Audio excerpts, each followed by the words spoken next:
There were two micronations. Micronations are those countries with very, very small populations isolated geographically. There were two micronations that previously had no cases. Today, those two micronations, very, very tiny populations, have one case each. The point is, it is starting to reach the furthest parts of the world, wherever people are.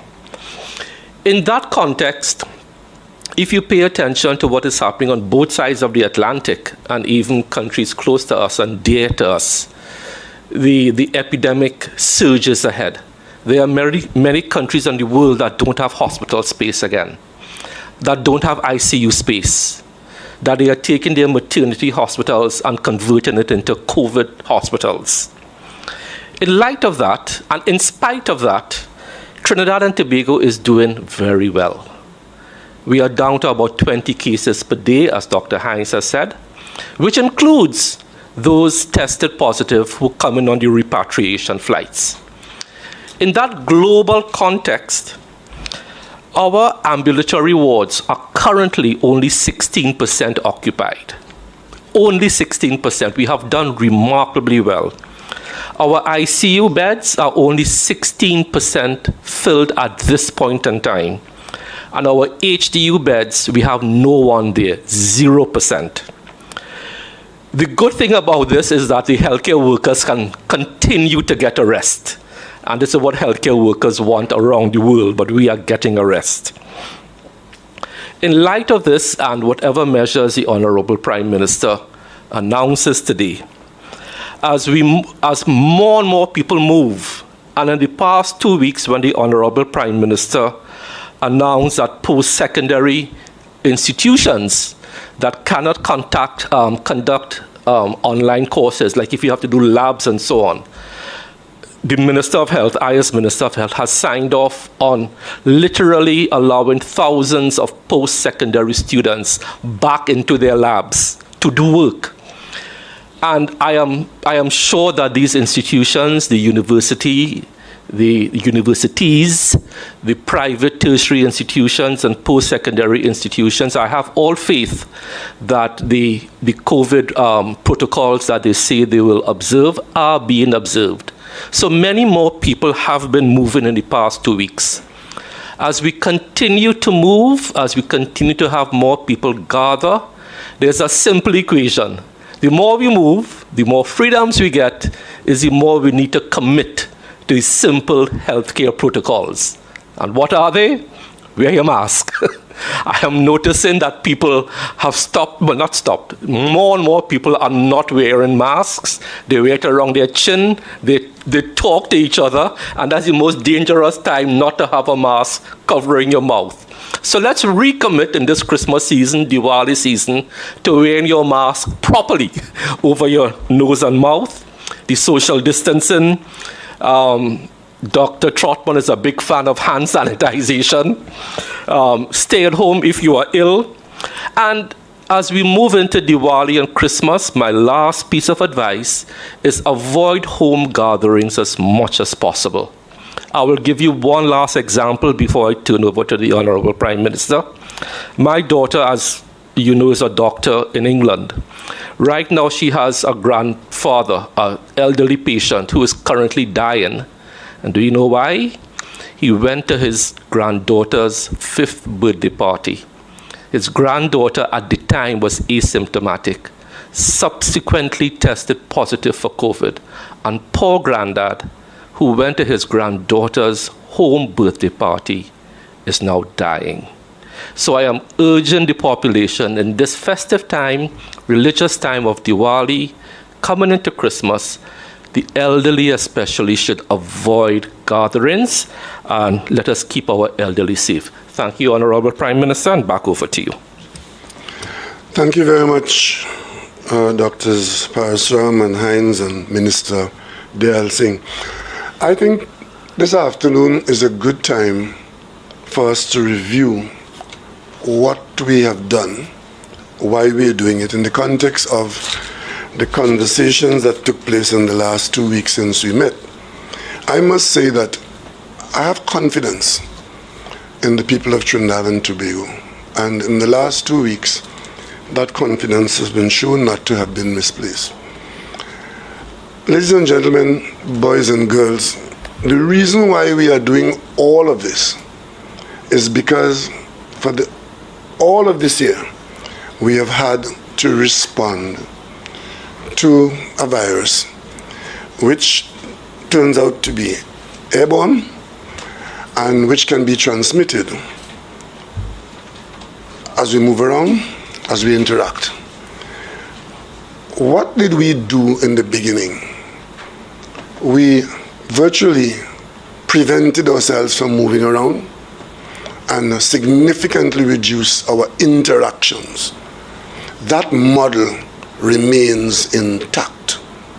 The government, on the advice of the virologists, the epidemiologists, the public health specialists, told us in the beginning, if you may recall, in the very early days, we focused very heavily on the washing of hands and keeping hands from faces. That's still important. But then a little later on, we discovered from the rest of the world, those who were ahead of us, that there were aerosols produced by human beings, and the virus could be transmitted in the air from one person to another. That caused a certain amount of increased concern and the reactions that went to that. That is when we started talking about using the mask, and then it was confirmed that by using a mask you could suppress the amount of transmission that's taking place, and we got to the point of making the mask mandatory. But from the very beginning, even though we were facing a situation which by the time was very horrible in Italy, we had to have some exposure. And in Trinidad and Tobago, we accepted a level of exposure through what we call the essential services. And those were health, of course, water, electricity, national security, food production, and health construction. Even as we had locked down the country and hid ourselves away, those areas were left open to function because we needed to have them to function if we were going to have any semblance of support and service. And those areas, oil and gas, remained functioning even with international connections. Our staff were going back and forth, international staff was coming, the rigs remained operational, national security arranged to make people come into the country, go straight to the rigs. When they came in for quarantine, we quarantined them safely. And I must say today that that was a very successful exercise, very successful. And of course, I'm very happy to hear the numbers that we are told about today, which gives our healthcare givers some element of rest. Many people may not understand how important that is, because at the height, at the peak of what we experienced, and in preparation and in providing that healthcare, there are many hundreds of staff members in the healthcare system who were literally working, running themselves off their feet. And to now have an opportunity to not have patients in front of them and to have a rest, I think that is something that we should applaud and hope it lasts for quite some time. The food production systems, local food production systems, have gone on, and we are seeing some good results from that. If you go outside, you will see what's happening among the farming community. Well, of course, national security and public utilities have remained intact throughout. And we did shut down manufacturing because the requirement to respond was to cut down that interaction and that movement. So while we left that block of people I just mentioned to go about doing what they were doing because those were the essentials that we had to have, we shut down manufacturing. We shut down construction, except construction that was involved in health facilities. We shut down transportation.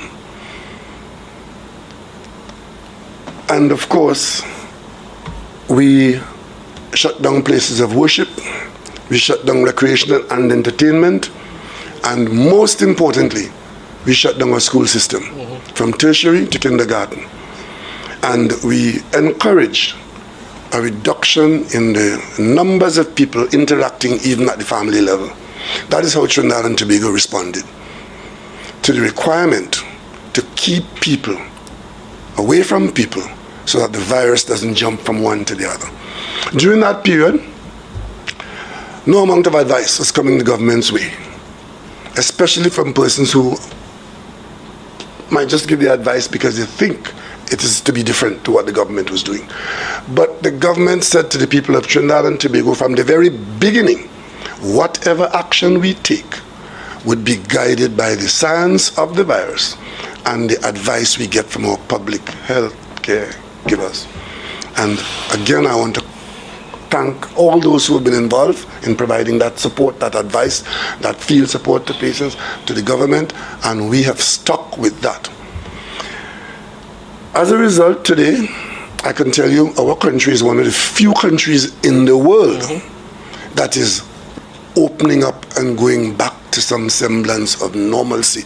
Even as we acknowledge that, as we do that, we are taking a huge risk, because persons who have done that before us, countries that have done that before us, many of them now are experiencing huge negative reactions and are going back to even shutting down the sectors that are and greater activity. It is shocking then in that situation to hear persons who appoint themselves as spokespersons for the country to say that what is happening in Europe is not relevant to Trinidad and Tobago and something else is relevant. I want to say to those persons, what is relevant to the people of Trinidad and Tobago is to stay alive, stay healthy, and everything else is secondary. Everything else is secondary. And that is the policy of the government of Trinidad and Tobago. Because in the absence of that, I don't know what could happen. It's just getting sick and getting the flu, as some people say it's just the flu. Look at the death rate. The daily death rate in those countries is horrendous.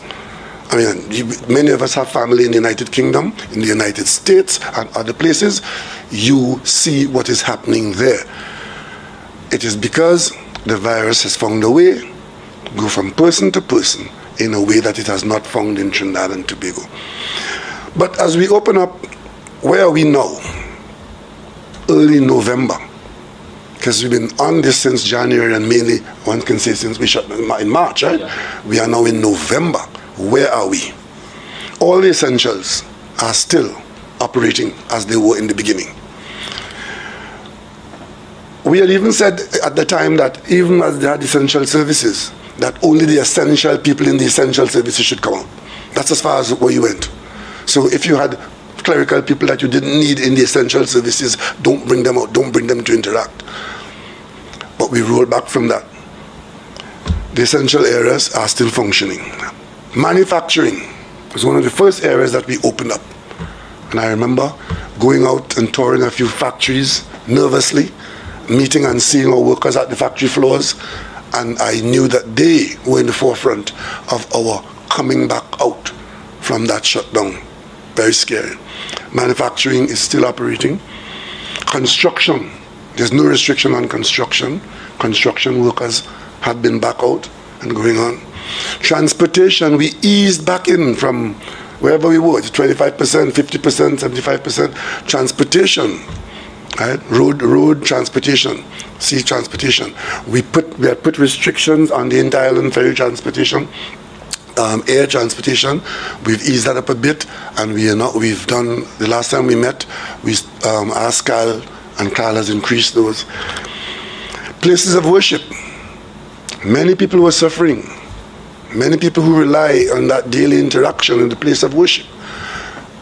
And the churches were closed, places of worship were closed, mosques and mandirs. We've opened them back up a bit. We've given them small numbers, and we've given them larger numbers. Now they're operating at 50%. And of course, last time we met, we said that those people in the education system who need to go to laboratories to do their work could do that. All of that, all of those areas, every time we bring about some rollback, what we would be doing, or what we have been doing, is increasing the number of people who are coming out and interacting and taking a greater risk. And as we do that, when we meet, as we meet frequently, we look to see what is the effect of what we have done. Because the biology of the virus is such that if you get infected in a particular day, and we are told, and we're working with a 14-day incubation period, that during that 14-day period of exposure, when you've been exposed, something could happen if you have been in fact infected. So whenever we make these openings up, that might look insignificant to some people, the virologists and the epidemiologists and the public health experts have to look to see what has been the effect of that. Once or twice we've seen the effects, that they were quite negative, and we had to immediately step in, because if we don't step in, if you see it going in the wrong direction, in only a matter of a few days, the curve jumps up. And maybe Dr. Hines might want to tell us before we leave today how we have moved with respect to the doubling, because that's the graph we need to look at, how long it takes us to double the numbers from day to day, from week to week.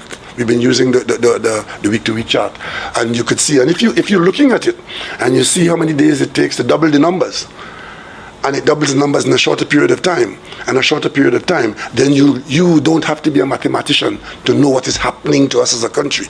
That very soon is going to reach the point where out of the large numbers of infected people will flow a large number of sick people requiring hospitalization.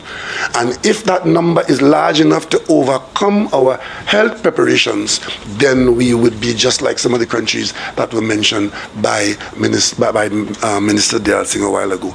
And I want to say to those persons who appear to be impatient with respect to our return through this maze of danger, that grasping for a perfect state now, for the reasons being given, if we do not let the science guide us and the patience work, we could throw away everything that we've done so far. Because when you get to a stage, like some European countries have got to in recent weeks, the only response you can make to that is to go back to a serious piece of shutdown and restriction. And that is where the real hurt will come. I know that hurt is being experienced in the few sectors that have remained closed or restricted. But I want to ask the persons involved to understand that that is minuscule as compared to going back. Minuscule in terms of the scale and the numbers of people who would be affected if we have to find ourselves back in a situation that we were in April. So whenever you want to talk about the Prime Minister's intervention and the CMO's intervention is nonsensical and that we don't understand this or we don't understand that, I want you to use the yardstick of April. Because if we bite off too much, when we choke, we're going to have to go back to where we were in April and restart the whole process again.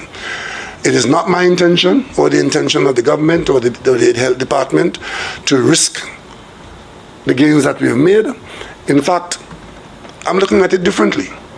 If we continue to progress in this way, to have more and more activities, to have more and more people out with activities, I am hoping that we would be in a situation in January where we can get our children back to school. That is my next big hurdle. Will our children be able to go back to school? We have already said that there's going to be no carnival because we cannot really see a situation where you can have a carnival given what we are fighting and have been fighting since January. So we can make that call now. We've made that call already. We kept our children away from school for a long time. We brought them out bits and pieces to do certain things, but I am hoping that if we stay the course and we get the results that the scientists and the data can tell us that we can get, if we do certain things and deny the virus the propagation that it would like to have, that I am hoping that we could be in a situation in January to have in Trinidad and Tobago our children out to school. Whether it's for 1 day a week, 2 days a week, I don't know. But I'm just saying that is my hope and my anticipation. But that could only happen if we keep the numbers going in the direction that they're going now. And we will not do that by throwing up our hands in the air and saying party time We have beaten the virus. There is no virus. And I want to say to the people of Trinidad and Tobago, we've taken you this far, so far. Please make your decisions based on the advice of the health services of Trinidad and Tobago. Other advice may be experimental and the outcome is unknown. We are going into Christmas. The Minister of National Security could probably join us at this time and tell us what's been happening with our response to our population, home and abroad, especially those who have been abroad. Because when we drew that line very quickly and closed the border, we had this issue of what happens to those who are on the other side of the border and what happens to those who are inside the border. And that interaction has been one of the areas of discontent as we went along, but we've been managing it, and I would like to ask the Minister of National Security to give us an update as to what has happened so far, where we're at, and as we look ahead to the Christmas season. Thank you very much, Prime Minister. Good afternoon to my Cabinet colleague, to doctors, members of the Cabinet colleagues, doctors, members of the media, wider viewing and listening public of Trinidad and Tobago. I have some interesting data and statistics for us here today with respect to how we've been managing the borders, and in particular the numbers tell a very interesting story. What I can tell you all is currently the number of individuals who have applied to enter Trinidad and Tobago, as at yesterday's date, the 6th of November, is 13,042. So those who have been following, you would notice the numbers just continue to rise. The number of exemptions granted to persons to enter Trinidad and Tobago, as at yesterday's date, the 6th of November, 7,204. So that leaves currently 5,838 outstanding applications to enter Trinidad and Tobago. However, what I did is ask for the numbers as at the 1st of August, all right, because I figured the cutoff period really of the 29th of July, how many people had applied to enter Trinidad and Tobago by the 29th of July. And that would give us a reflection of those who were stuck, unfortunately, outside when this global pandemic began to take place and we closed our borders on the 22nd or 23rd of March. The number of individuals who had applied to enter Trinidad and Tobago as at the 29th of July 2020 was only 5,539. So when you marry that with what I've just given you above, of a current total of 13,000, and we've granted exemptions for people to enter Trinidad and Tobago of 7,204. It tells us a story. So what you're seeing is that the numbers continue to rise. And the breakdown of those statistics, as I've been discussing with the Honorable Prime Minister and other members of the team, is we have persons, as I've said before, who may have been domiciled outside of Trinidad and Tobago, so they're nationals of Trinidad and Tobago, but making their lives elsewhere, who join the queue to come home. And now we're also having two other categories of persons add to that 13,000 number. Those two categories of persons are all of our flights that have been leaving Trinidad and Tobago since we've resumed on a weekly basis, a 10-day basis. We have flights going every 10 days to Barbados, New York, Miami, and in between there we throw in a flight to Canada and some other jurisdictions. Once our quarantine facilities can manage it, persons are going out. So the two other categories that we're now conscious of are those persons who, I don't know how to put it, but jump on those flights to leave, and they expect to then immediately turn around when they finish their business outside and join, and sometimes demanding they jump the queue to get back into Trinidad ahead of those who were stuck outside. That is something our policy has been fighting against, because we've always prioritized those who were stuck outside when we closed our borders. And when I gave you those numbers today, we believe that the vast majority, there may still be some, I'm not going to say all, of persons who unfortunately found themselves on the other side of the border.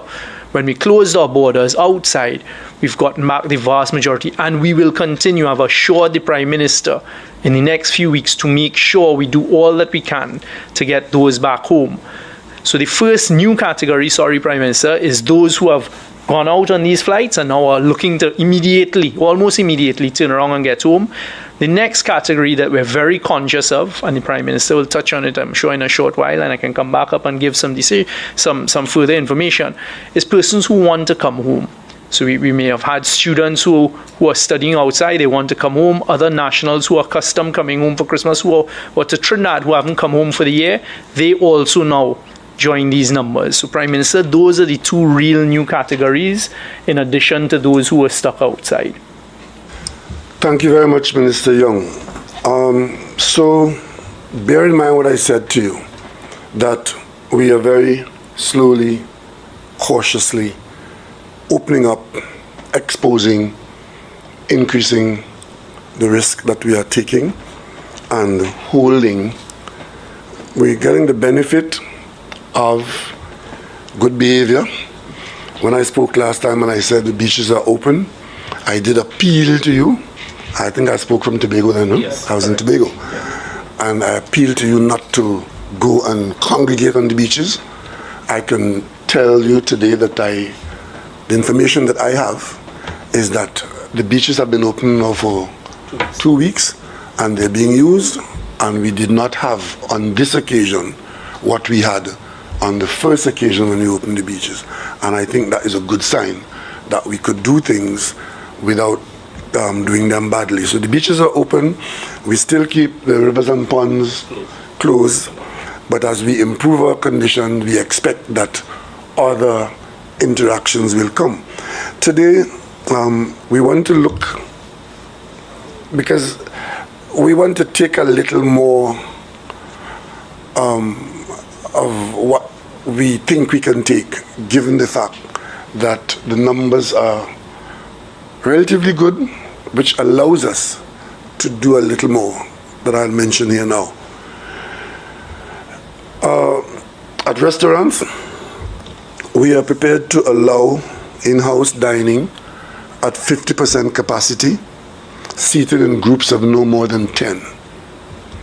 And we're asking restaurateurs, as far as they're able to maintain separation within your establishment. Just remember, it is virtually impossible for the government or the police to be over every plate. But if you inside the restaurant can take on the responsibility to make sure that your clientele is spaced as much as you can, but also as you feed them with food, we are saying no alcohol to be served. Alcohol has been shown to be one of the contributors to the results that we don't want, where people consume alcohol and it reduces their level of responsibility. So for now, because we require a higher level of sustained responsibility, we are allowing dining without alcohol, groups of no more than 10 at 50% capacity for the time being. We are prepared at this stage to allow food in cinemas. I hope that those who use food in cinemas would only keep their mask off while they're consuming food. The expectation is, I understand CMO and others, that there are certain protocols that I don't speak to here that cover certain operations. And you will see that those protocols are kept by those persons who are the beneficiaries of the changes that we're making. So if you are patrons of a cinema, you'll be there for 2 hours, or 1.5, 2 hours. If you do have to eat, well, of course you can't eat through a mask, but soon after you finish eating or whatever you're drinking, keep your mask on inside. And they are also to continue operating at 50% capacity with the requisite separations. We know that we have a number of sporting teams who are anxious to get engaged in preparations for competition, home and abroad.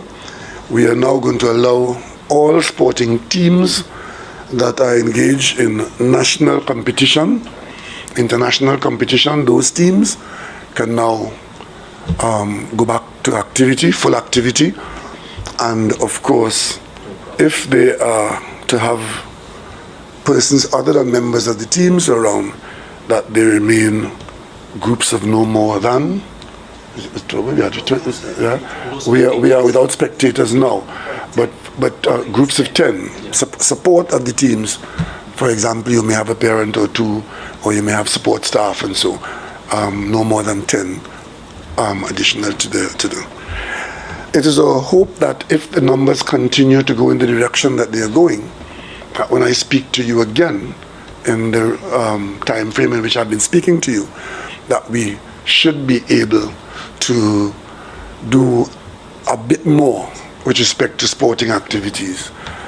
If we do not see negative reactions to the opening up that we're doing now, we will allow more casual sporting activity in the context of what I've said early on. So patience, that's coming as long as the good numbers keep coming. We have asked Caribbean Airlines to continue to improve its service to Tobago in terms of its numerical offering, to add flights based on demand, but to maintain the social distancing and the rigid enforcement of mask wearing, and also no congregation, the distancing at both Trinidad and Tobago airports. So we expect to get a bit more people going to and from Trinidad and Tobago. So Caribbean Airlines is familiar with that and the protocols that they are following. And as you use that service, please remember, it's a restricted service, but less restricted now, and you have to look after yourself. You're on the plane, you're in the airport, you're on the way, so please continue to look after yourself. We know that there will be people who would be saying that they are being hard done by. But I want to ask you to be a little patient. Places of worship, when we spoke last time, we said we allow 1 hour. Today we're going to extend that to 90 minutes. So your church services in your mandirs, your mosques, wherever you worship, you can spend 90 minutes.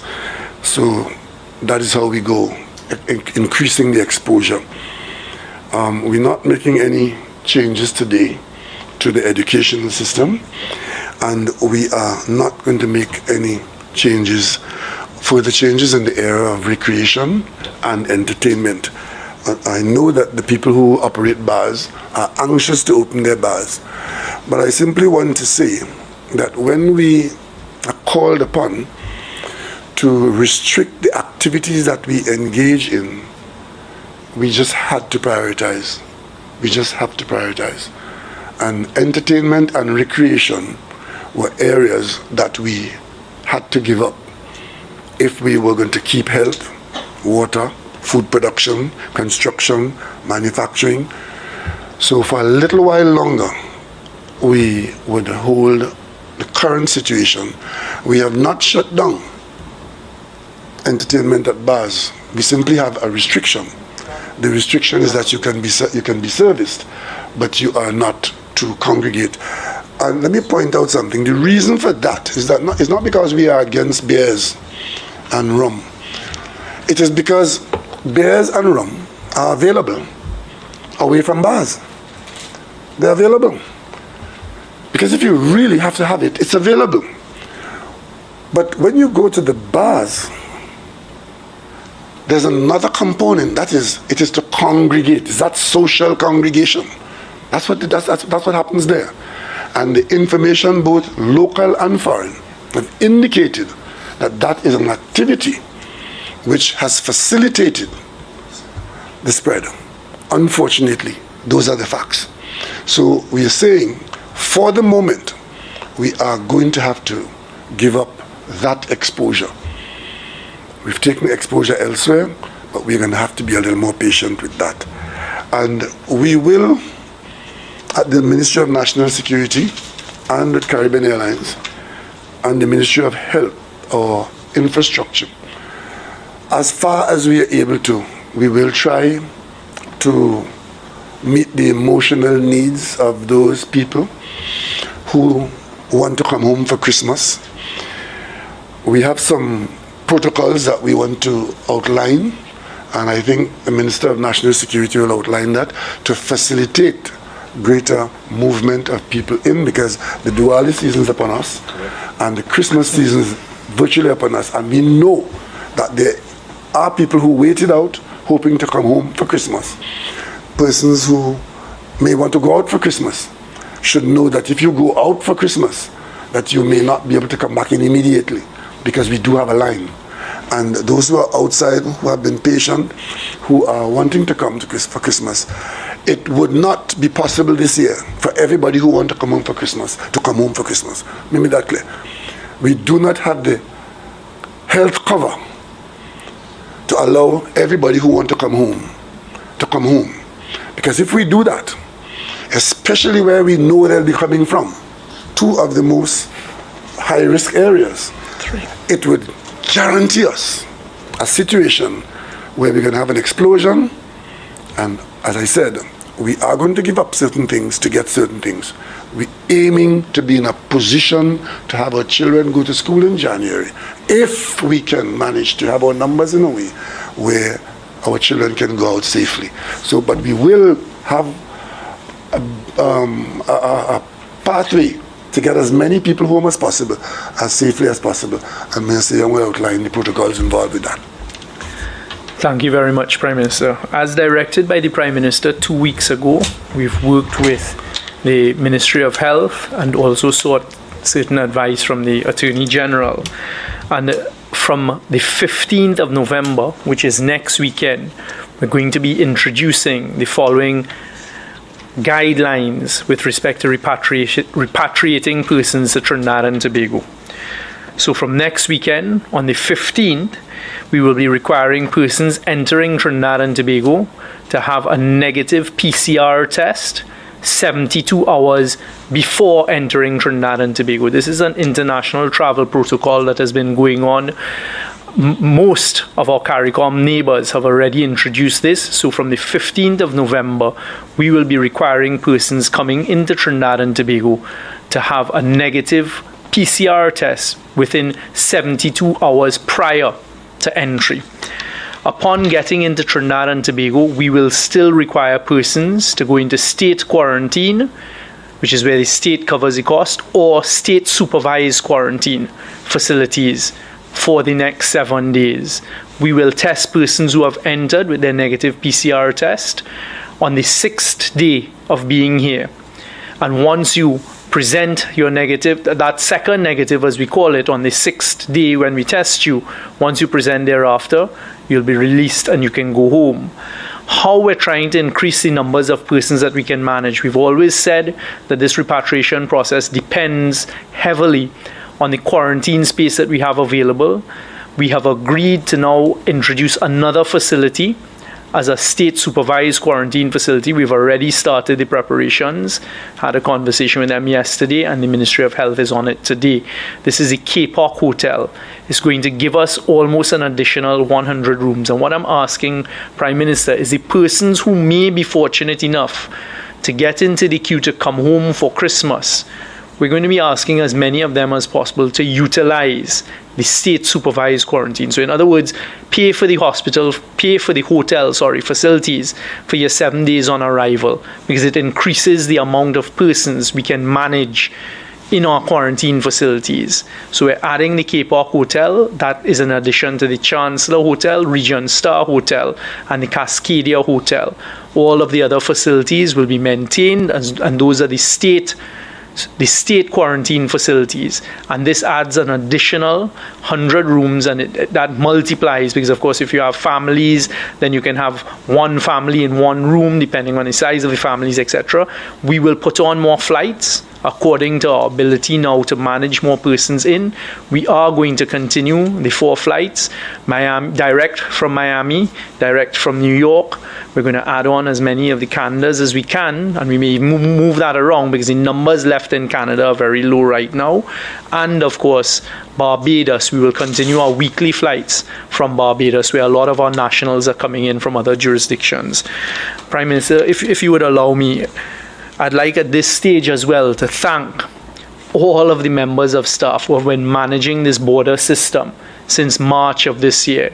It has not been an easy time, especially those on the front line, and it would be remiss of us as the government not to thank them. That is the team at the Ministry of National Security, the team from the Ministry of Health, including the Port Health and the frontline workers, Immigration, Customs, the Trinidad and Tobago Defence Force, the Trinidad and Tobago Police Service, Civil Aviation, Airports Authority, GMRTT, that's the ambulance service, and to assure the population, Prime Minister, that the Trinidad and Tobago Police Service, who have been on the front line since March without break or relaxation, will continue to do all that they can to maintain and to enforce the regulations. But honestly, it comes down to each person's personal decision to be able to just do what you're supposed to do. All right, and what we'll do is, of course, when we're doing this new increase of repatriation system, if you can indicate when you're contacting the Ministry of National Security that families and persons who are willing to go into these rooms and into quarantine as a family, and give us those numbers rather than us having to work it out. It allows us to bring home more people on each flight, and we expect that with this increase in quarantine facilities, as well as the number of flights we can then put on once it's done properly, that we will be able to assist, as the Prime Minister said, some, not all, who want to come home. And then there are also those who maybe after the Christmas season, you can then come home after we've cleared that crowd. I mean, there'll be students coming as well. And one of the conversations we were having yesterday was just make sure and calculate your days correctly. This is a new system. You're coming in with a 72-hour negative PCR test, and you are going to go into quarantine for at least 7 days. We'll test you on the 6th. So work out your date with Christmas, and understand that if you come in at a certain time, that is 7 days before that period, before Christmas, you're going to spend quarantine in Christmas. All right? Christmas in quarantine. Thank you. Thank you, Minister Young. Yeah, we need to get that clear, because we require to have the quarantine system operational. It is reasonable to work out that you can't come in on Christmas Eve Day to spend Christmas with the family. If you come in anytime under 6 days before Christmas, you will not be able to spend Christmas Day. So if you want to spend Christmas Day with your family, you need to arrive in Trinidad and Tobago with a negative PCR test at least a week before Christmas. So come early for Christmas if you want to spend Christmas at home with the family. If you do come in, as I expect some people will come, nearer to Christmas, but in so doing, you will only see your family after Christmas Day. Now, this is not something that we could have anticipated before. But ladies and gentlemen, this is the demand of the pandemic. If we try to please and to dampen the grumbling by doing otherwise, the consequences could be grave. Let us for one moment we say, all right, Caribbean Airlines, bring home as many people as you can with the planes that you have. And anybody who wants to come home, just come home and go home. What do you think would be our position in 14 days' time? I could tell you what it's going to be. It would be that we would be in a situation that gives us no chance to do the positive things we want to do, and we would certainly join the queue of people who are rolling bodies out of their morgues and having their hospitals overrun by people who need hospitalization. So we can't have that. So whatever we are doing about bringing people into the country, those controls that Minister Young has just outlined are the controls that allow us to do that bringing in while preserving our health status as far as we are able to, following the other protocols that are in place. So those are the positions from today, and we'll take some questions from you now if you do have such questions. Prime Minister, good afternoon. You mentioned transportation, and the public service transport sector is still operating at a reduced capacity. Has any thought been given to getting them back up to full? Our public service, our transportation is now, we are at 75%, but we did when we were at 50% or something like that, and we met with them, and we looked at the configuration of the vehicles, and we maximized the amount of people that they can carry, while at the same time allowing some element of physical distancing. So that is working fine as far as I know.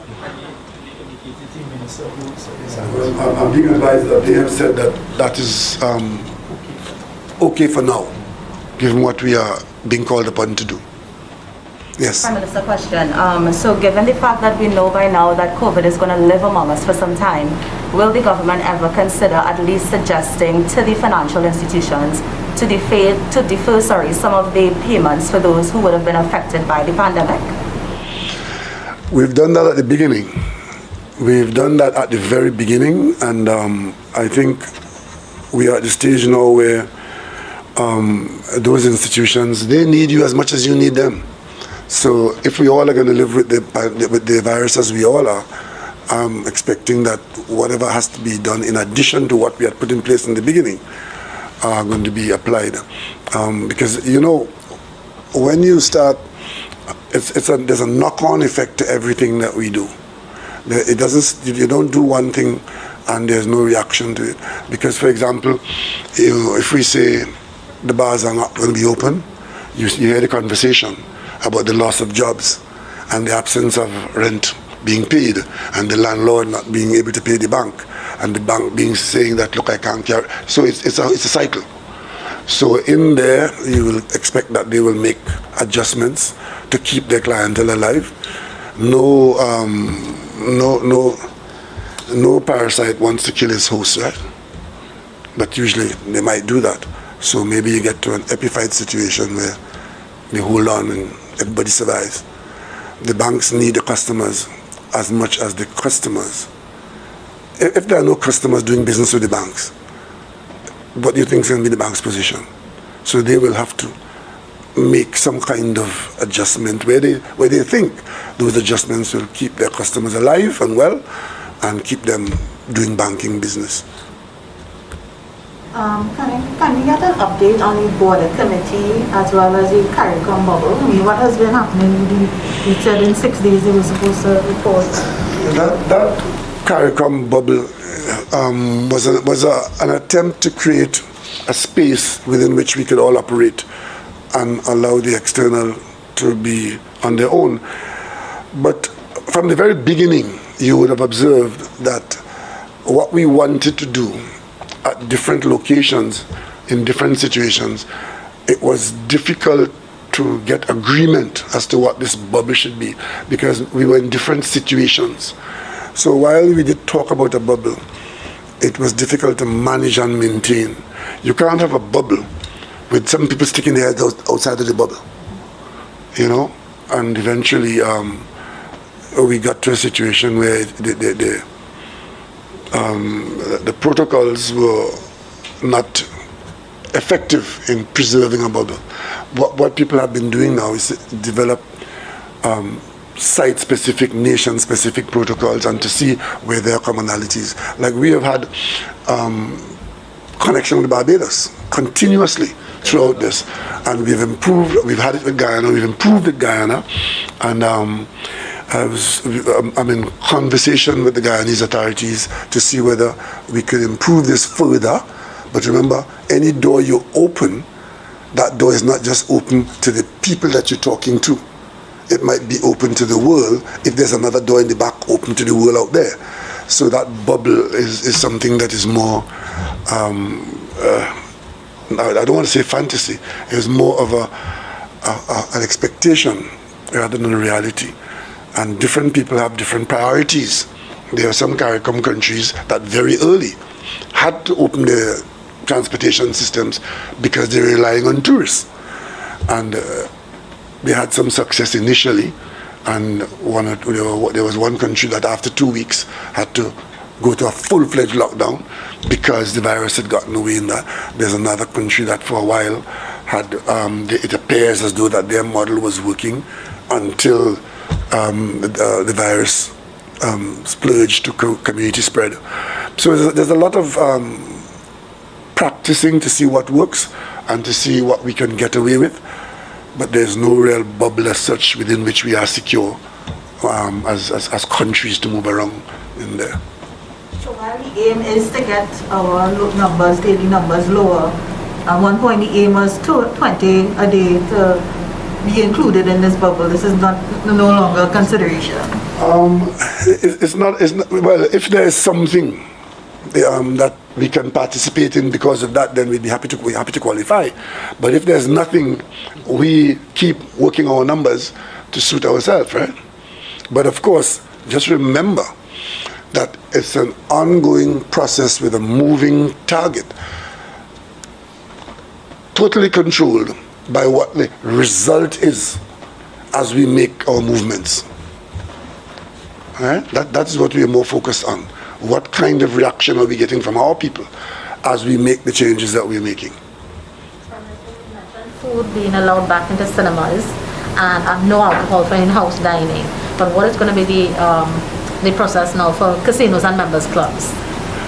We have not made any changes in the casinos and members club. What they remain on the protocols that we've outlined. Right? So we have not made any changes there. What they're doing, we'll do that for a while longer. And in terms of prioritizing nationals, again, we have a question coming in from social media here. Would priority be placed on nationals who've been stuck outside, who lost their jobs? I'm sorry, I'm not hearing you clearly. Could you be a little clear? Priority being placed on nationals stuck outside who would have lost their jobs, running out of funds, and they will be given priority in terms of the repatriation efforts. So that question sounds like the second category of persons that I mentioned, right? So we realized some time back that we have nationals who are making their lives, as I put it, they were domiciled outside of Trinidad and Tobago and may have met unfortunate circumstances, and you've just confirmed it.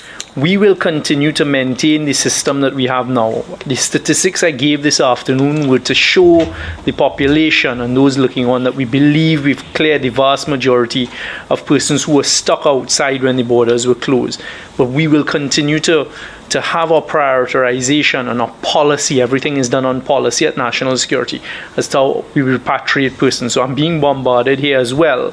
So those persons, if they're in the queue, then they're going to reach. Now we're adding another category of persons, those who we recognize, students and others who want to come home for Christmas. Those will fall into the sort of outside category when we're still dealing with those who have already been in the queue. And just to clarify, Prime Minister, because persons are asking, the same travel exemption system remains in place, all right? So what we're going to do is ask people now to just provide that additional information that we've asked for. We'll develop it. We'll get a proper statement out with respect to how it should be done, but the same travel exemption at mns.gov.tt remains in place, and we'll continue to maintain it with the policies that are in place. So the category of people that you've just described, we are aware of. I can't say that they will jump the queue. They may jump the queue over someone who just wants to come home for Christmas for a 2-3 week period.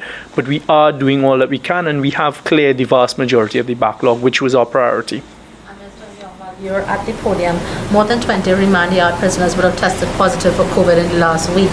What measures being put in place to protect the rest of the prison population and the officers? All right. It's actually not the remand yard. So what it was is maximum security prison. Last night, the chief medical officer and myself were discussing it. And I then got on to the commissioner of prisons and his team at prisons. Fortunately, from day one at the prisons, we built out parallel systems similar to what health had done. So we have a number of parallel systems in prison. I don't want to talk too much about where they are, etc., that are in existence. So when we got those 19 positives from maximum security yesterday, we were able to move them to the 18, we were able to move them to the parallel healthcare system that we've built out. And actually, when I spoke to the commissioner last night, they were in Tobago and asking me to commission tomorrow the prison facility for persons who are positive with COVID from the Tobago prison in Tobago tomorrow. So we are up and running with that. I'm not going to commission it. I told him, go ahead and do it. I have other commitments. So the message I want to get out is we had already put things in place. We have parallel systems in the prison system to move persons out from the time they start to show any symptoms, any flu-like symptoms. We immediately ring-fence them in other areas of the prison.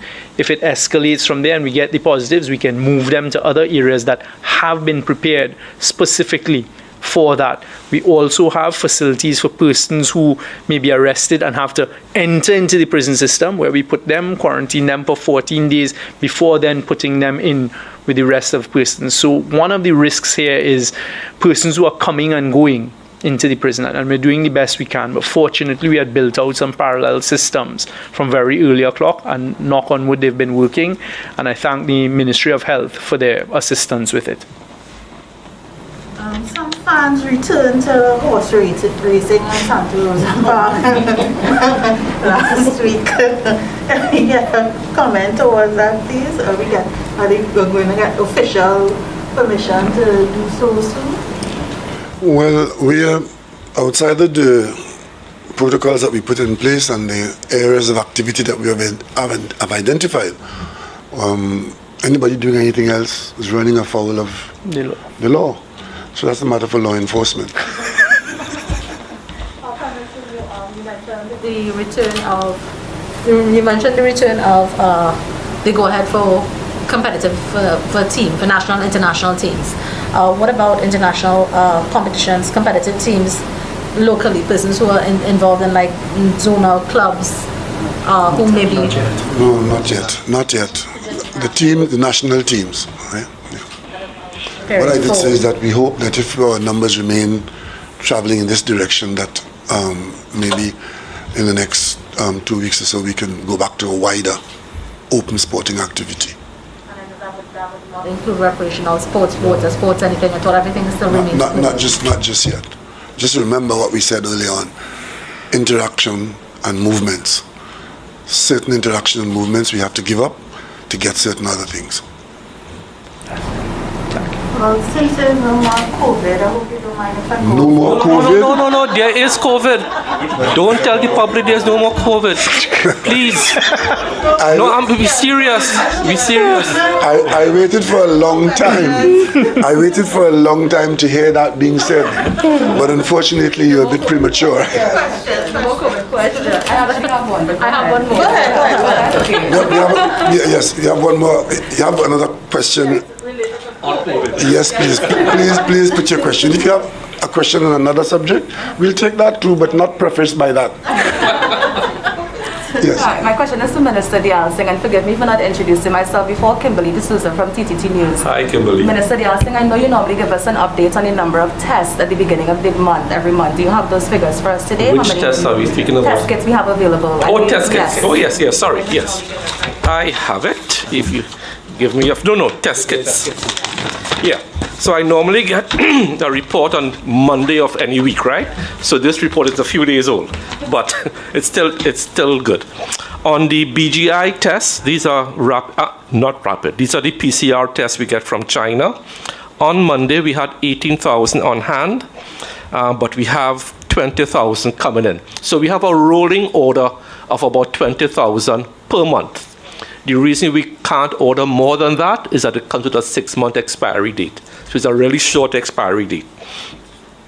The Abbott system, we had a total of 29,472 as of Monday, and we have a rolling order of 20,000 again.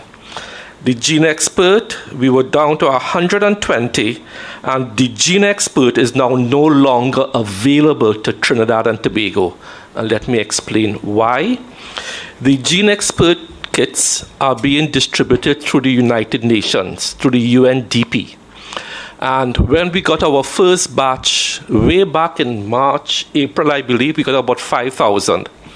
Since then, the UNDP's policy and the manufacturer's policy is that Gene Expert tests should only be available to low and middle income countries, especially in Africa. We tried valiantly for about 3 months to get onto a list to get Gene Expert, and the UNDP is very firm in their policy. We even reached out to PAHO. I myself reached out to UNDP. So Gene Expert will no longer be available, but we had 120. But the good news is, luckily, the rapid antigen tests have come in, and the CMO and I have agreed, and everybody else, that is a more than adequate substitute for the Gene Experts. So we are well supplied with tests. And on top of tests, you also have to have swabs. As of Monday, we had 43,000 swabs. We're in a very good position. And last note, all the rapid antigen tests come with swabs. So we don't have to import swabs with that. So that is where we are with tests. And this is as of Monday of this week, gone. And is there any consideration in keeping numbers at funerals and weddings? Not today. We're still operating on the numbers we allowed last week, which is 20. Yeah. Yeah. Is it 20 and 20 or 20 and 20. Yes, 20. 20. Yeah, 20. Here to ask about the hunting season. Any feedback on that yet? No information to be added today on hunting and hunting dogs today. No, PM, if I may assist, we did give permission, the Minister of Agriculture wrote to me, so we did give hunters permission to exercise their dogs. But no hunting.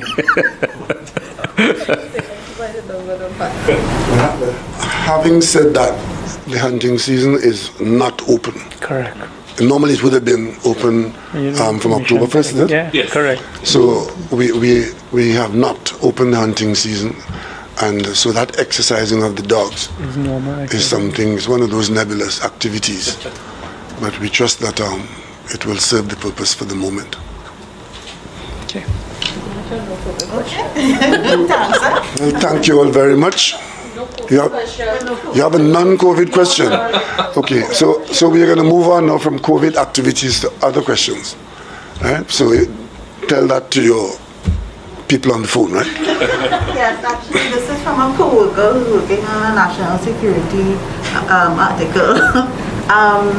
But of course, to the Prime Minister, do you think that matters raised in this Scott drug report in 1986 still exist in the police service today, or have things gotten worse? And are you confident under the current leadership that rogue elements will be successfully prosecuted in the DTPS? That's a question for another time. I mean, I don't really want to get into that today. The Scott drug report is not really in front of us. What is in front of us is the current state of affairs of a police service that is committed to protecting and serving. And what we'll try to ensure is that it's fit for purpose. That's it. Yeah. Thank you all very much for coming. Thank you all very much for your attention.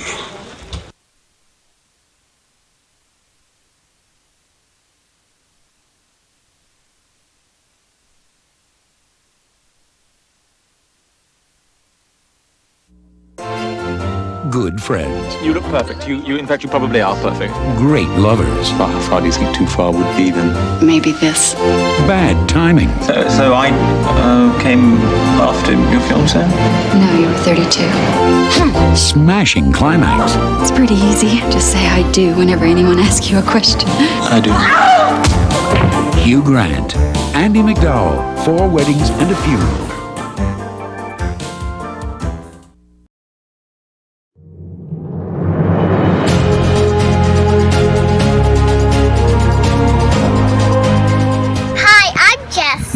From Northern Ireland. And I'm Will from Northern Ireland.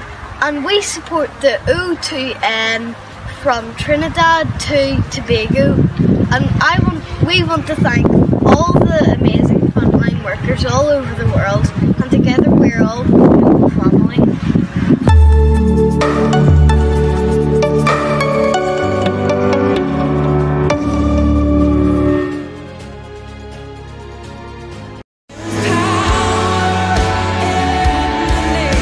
Welcome to Victory in Jesus with Bishop Dr. Arnold and Sandra Gadram Singh and the Eye Care Christian Center of Ben Lomond, Williamsville, Trinidad and Tobago.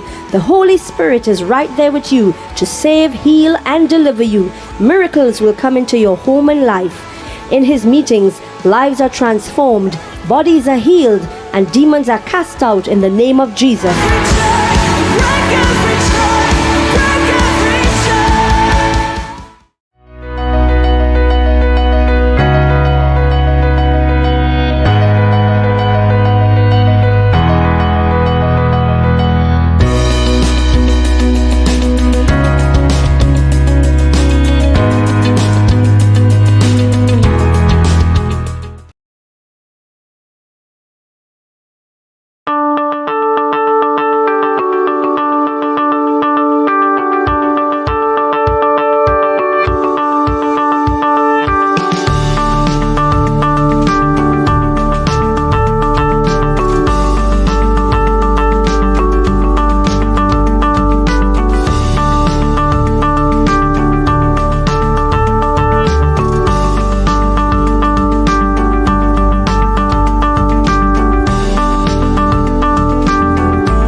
If you decide to wear a medical mask which is pleated and flat like this one, it is important to wear and discard it correctly.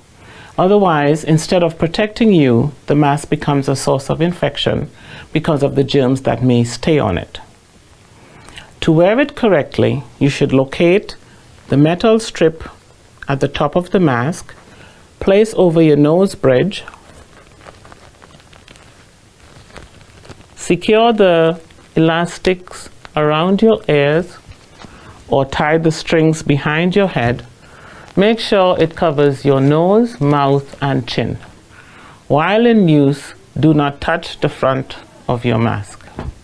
To remove the mask, take the elastics from around your ears or untie the strings behind your head. Do not touch the front of the mask as it may be contaminated. Remove the mask and discard in a closed bin.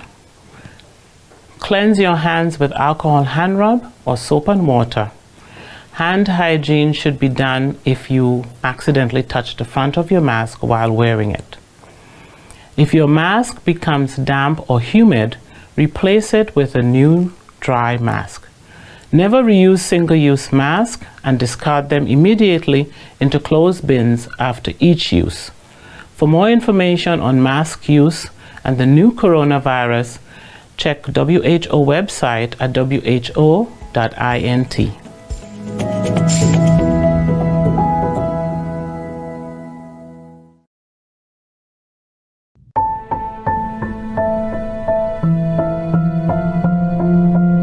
There are times when children miss school, and it can be for different reasons. These reasons can include illness, having an appointment to attend, or simply taking a day off with the family. However, there are times when children miss school for other reasons. Miss school frequently or audience believe they can't afford to send their children to school, or making them believe they have to work. And sometimes, when adults involve children in illegal activities, such as transporting drugs. Another reason is when children are hurt so badly, they're kept from school to hide their marks and bruises. This should not be. All children have the right to an education and must attend primary school. They must also be able to attend secondary school. There are solutions to help all children receive an education. Most governments have programs and social assistance to aid families who experience financial problems and can't afford to send their children to school. Also, teachers, school social workers, and counselors should check the register for any irregularities in attendance. If you know of a child not attending school, do not keep it a secret. Report it, tell someone, and get involved to try and help the child. School social workers will visit the home to investigate and assist the family. Children should not be deprived of an education. Children missing school should be taken seriously, and actions should be put in place to help any child in need. We all need to learn and grow. You can do your part to help all children access and enjoy their education.